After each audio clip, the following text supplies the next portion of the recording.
Builders. దశాబ్దాలుగా దండకారణ్యం మొత్తం ప్రతిధ్వనించిన పేరు అది. బస్తర్ అడవుల్లో తలదాచుకుంటూ కొత్త చరిత్ర సృష్టించారు హిడ్మా. అతి చిన్న వయసులోనే మావోయిస్ట్ గ్రూప్ లో చేరి గెరిల్లా కమాండర్ గా ఎదిగారు. నిత్యం బుల్లెట్లు, సింగిల్ కాస్ట్యూమ్, చుట్టూ అడవులు, క్రూర మృగాల మధ్య నివసించే హిడ్మాకు లవ్ స్టోరీ కూడా ఉంది. అదేంటో ఇప్పుడు చూద్దాం. ప్రేమించిన అమ్మాయినే పెళ్లి చేసుకుని జీవనం సాగించారు హిడ్మా. మద్మి హిడ్మా మావోయిస్ట్ దళంలో నాయకుడిగా ఎదిగారు. జన్ జమీన్ జంగల్ అనే నినాదంతో గన్ను పట్టుకుని అడవుల్లోకి వెళ్లారు. అడవుల్లో పుట్టి పెరిగిన హిడ్మాకు ప్రేమ కూడా అడవుల్లోనే మొదలైంది.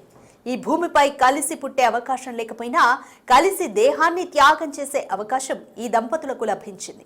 ఒకే ప్రదేశంలో ప్రాణాలు విడిచి ఒకే చితిపై దహనం గావించబడ్డారు. వీరి ప్రేమపై సోషల్ మీడియాలోనే కాకుండా సామాన్యుడి నోట కూడా తీవ్ర చర్చ జరుగుతోంది. సినిమా రేంజ్ లో వైరల్ అవుతోంది హిడ్మా లవ్ స్టోరీ. దీనికి కారణమేంటో ఇప్పుడు చూద్దాం. 1974లో పుట్టిన హిడ్మా 1994 ఆ సమయంలో పూర్తి స్థాయి దళ సభ్యుడిగా మారాడు. ప్లాటూన్ కమాండర్ గా చేరి చురుకుగా వ్యవహరించేవారు హిడ్మా.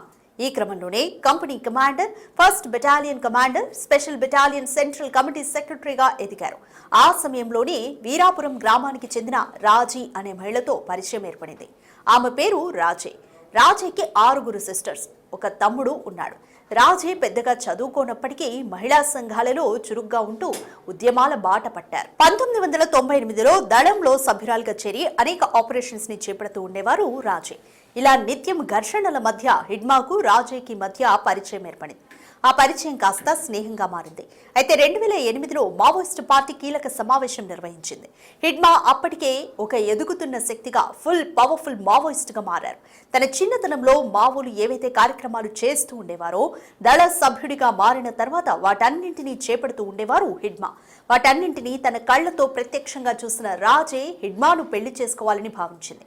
అయితే దళంలో సుమారు 10 ఏళ్లు పనిచేసిన తర్వాత రాజే హిడ్మాకు మధ్య ప్రేమ చిగురించింది. అయితే హిడ్మా అంత సులువుగా ఆమె ప్రేమను అంగీకరించలేదు. కొంతకాలం ఆగిన తర్వాత దళంలోని సభ్యుల అంగీకారం మేరకు ఇద్దరూ పెళ్లికి ఒప్పుకున్నారు. దీనికి కారణం పార్టీ నిర్ణయాలు, పరిస్థితులు అని చెప్పాలి. 2010లో వీరిద్దరికీ పెళ్లి చేశారు దళ అధికారులు. ఇద్దరూ దండకారణ్యం లోపల ఎత్తైన ఒక రహస్య శిబిరంలో వివాహం చేసుకున్నారు. సాధారణంగా అందరి పెళ్లిలాగా వీరి వివాహానికి వేద మంత్రాలు లేవు, ఆచారాలు, సాంప్రదాయాలు లేవు. ఎర్ర జెండా నీడలో పార్టీ కామ్రేడ్ల చెప్పట్ల మధ్య అడవి తల్లి సాక్షిగా వీరిద్దరికీ వివాహం జరిగింది. అయితే పెళ్లైనప్పటికీ ఇద్దరు ఒకే చోట కలిసి ఉండేవారు కాదు. ఒక ఆపరేషన్లో హిడ్మా పాల్గొంటే మరొక ఆపరేషన్లో రాజే పాల్గొనేవారు. ఇలా ఇద్దరి మధ్య చాలా దూరం పెరిగింది. పెళ్లైన కొంతకాలానికి హిడ్మా ఎక్కడ పోస్ట్ చేయబడతారో అక్కడ రాజీ ఉండిపోయేవారు.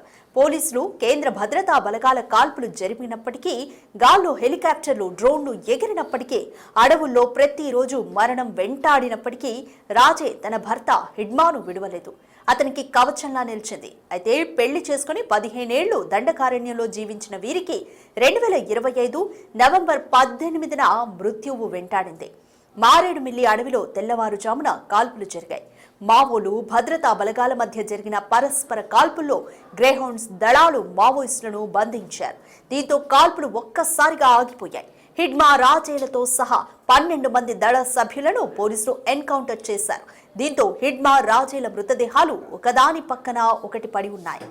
బుల్లెట్ గాయాలతో కలిసి జీవించిన ఇద్దరూ చివరికి అదే బుల్లెట్లకు బలయ్యారు.